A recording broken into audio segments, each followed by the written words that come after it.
points to make. I'll try and make them very quickly. One very important one is, we don't need to build another high-rise in Vancouver if we don't want to. I'm not saying we shouldn't, but we don't need to.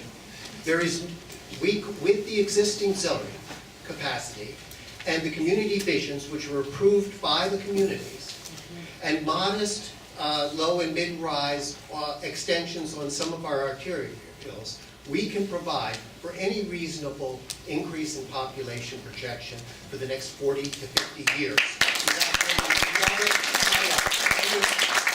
So this is not about providing that we don't have enough land or anything. These are well-documented facts by academics, by a lot of people.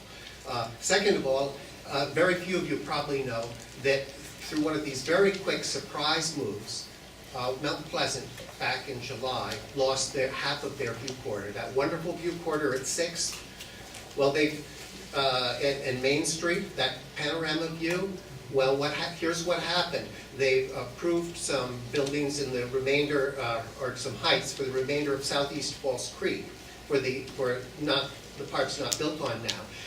They decided, hey, let's put them up a little bit. Well, there's a problem. There's an important view corridor here. So a report came to council a few days later, went to council to truncate, to cut the whole west side of that view corridor from Mount Pleasant off. This was after council had made a decision that we're going to keep all our view corridors. So no one was prepared for this. It happened. A few people from Mount Pleasant came down, protested about it. It fell on deaf ears. Council did that without any public consultation whatsoever.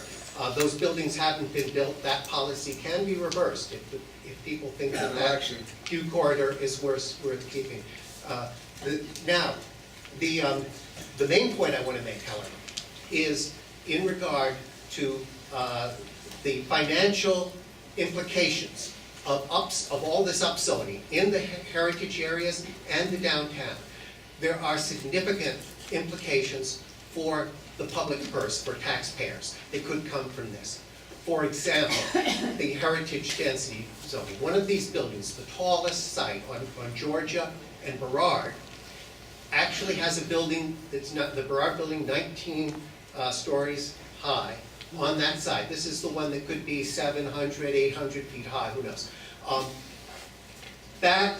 Councillor Anton mentioned, could be considered a heritage building. It's not on the heritage registry now, but it could well be considered that this building should be. If we decide, if council passes this policy and decides that that could be a site for an 800 building, that changes the financial implications for that site. Suddenly that site, even though Director of Planning Brent Totteran says won't be developed for at least 10 years, maybe 20 years, who knows, it changes. That building could be flipped based on, this is hypothetical, we don't know. That's the thing, is all sorts of implications come in when you do this upzoning.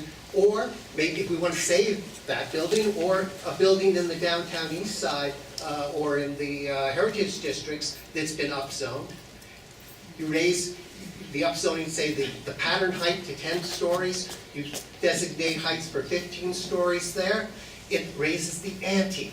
In order to preserve those buildings, we, the taxpayers, have to pony up. The way it's done is with density bonusing.